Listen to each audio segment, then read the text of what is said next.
Hi friends, welcome back to our channel మా ఇంటి రుచులు. నేను మీ స్మార్ట్ విజయ. ఈరోజు నేను ఒక స్పెషల్ రెసిపీ అయితే చేసి చూపిస్తాను. ఆ రెసిపీ ఏంటంటే కాజు పనీర్ కర్రీ చేసి చూపిస్తాను. కాజు పనీర్కి కావాల్సిన పదార్థాలు చూపిస్తాను రండి. కాజు పనీర్కి కావాల్సిన పదార్థాలు: పన్నీర్,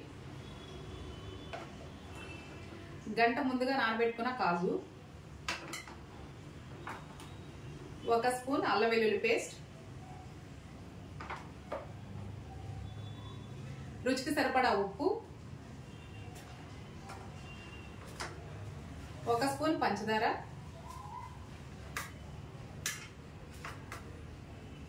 ½ టీ స్పూన్ పసుపు,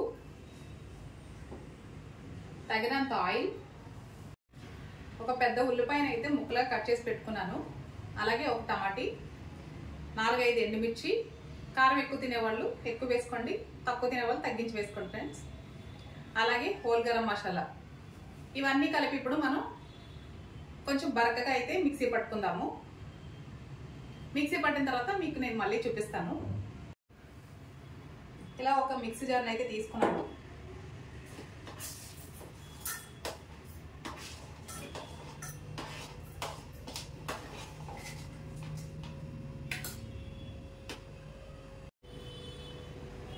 మనం మిక్సీ పట్టుకున్న తర్వాత పేస్ట్ అయితే మనకి ఇలా రెడీ అవుతుందండి.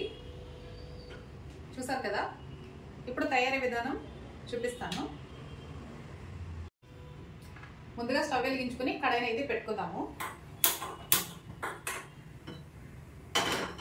కడాయిని పెట్టుకుని తగినంత ఆయిల్ అయితే వేస్తున్నానండి.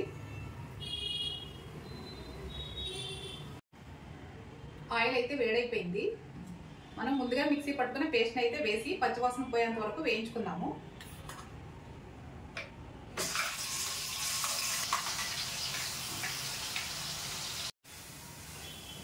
ఒక 2-3 నిమిషాలు అయితే పచ్చివాసన అంతా పోయే వరకు వేయించుకోవాలి. ఇలా వేగుతున్నప్పుడే నేను తగినంత ఉప్పు, ఒక ½ టీ స్పూన్ పసుపు కూడా వేస్తున్నానండి.